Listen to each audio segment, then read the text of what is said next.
Yeah. You write in the book of how Socrates identified one of the issues with Alcibiades was this lack of basically following the inscription at Delphi of Right. know thyself. And today, many listeners, myself as well, you hear know thyself. It can be open to interpretation. Like, how do you Certainly. take that? Is it possible to know yourself? How does one go about doing so? It's not easy, which is why, of course, it was the top inscription at Delphi, right? It was the top priority. If it were easy, then you wouldn't need to write it down Right. anywhere, and you wouldn't need a Socrates to remind you of it. It's not easy for a number of reasons. First of all, modern psychologists have shown that we have a tendency to rationalize things for ourselves rather than to think reasonably about it. I mean, we're capable of rational thinking. It's not like we're not, but a lot of the times we rationalize, we convince ourselves that a certain thing is right even though it might not be, or that a certain thing is good for us while it might not be good for us. So that's the first obstacle, that we fool ourselves very easily. It's not impossible to get beyond that. It's not impossible to face who you really are, but it's hard work. And it's hard work that requires help. The ancient Greco-Romans realized this, and that's why they came up with these notions of mentorship or role models or friends who are going to be helping you becoming a better person. You cannot do it yourself, because if you try to do it yourself, it's too easy to fall into complacency and rationalizing.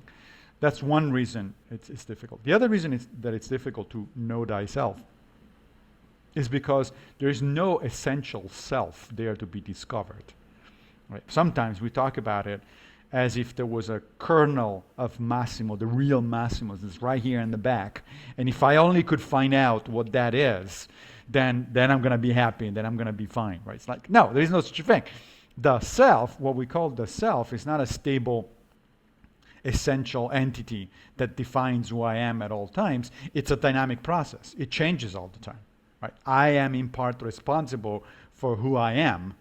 I say in part because, of course, the rest of it comes from my genetic background that I inherited from my parents. It comes from my cultural background in which I was born and raised, etc., etc. But part of it is the result of my own decision making. I'm part of the causal web of the universe, so to speak. I'm not just a puppet that is being moved, passively. Part of the decision making, part of the causal efficacy of the universe is my internal mechanisms of decision making, my brain, my ability to think about stuff and make decisions. So the self is not a straightforward, unchanging target, and therefore it's difficult to know thyself. You really, more than know thyself, one should say, build yourself. That might be actually a better way to do it. Decide who, as Epictetus says, decide who you want to be and then start being that person, right? And that's Mm. where philosophy really comes in. The question I think that we should be asking ourselves is, who do I want to be? What kind of person do I want to be? And once you have that clear in mind, and philosophy certainly is helpful for that, then you can start saying, okay, well, if I want to get there, what is the best way? What strategies work? What kind of practices work? Again, you can pick the analogy which the Greco-Romans often made with athletics.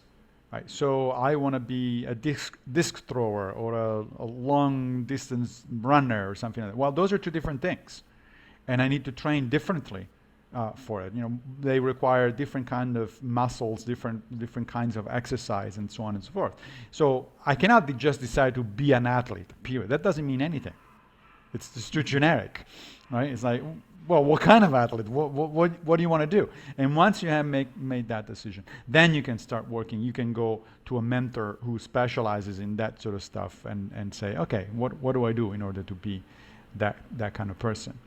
So yeah, it is very difficult, but that doesn't mean it's not important. In fact, I would say precisely because it is difficult, you cannot take it for granted, and it's a good idea if we occasionally at least stop and think about who we want to be and how do we get there.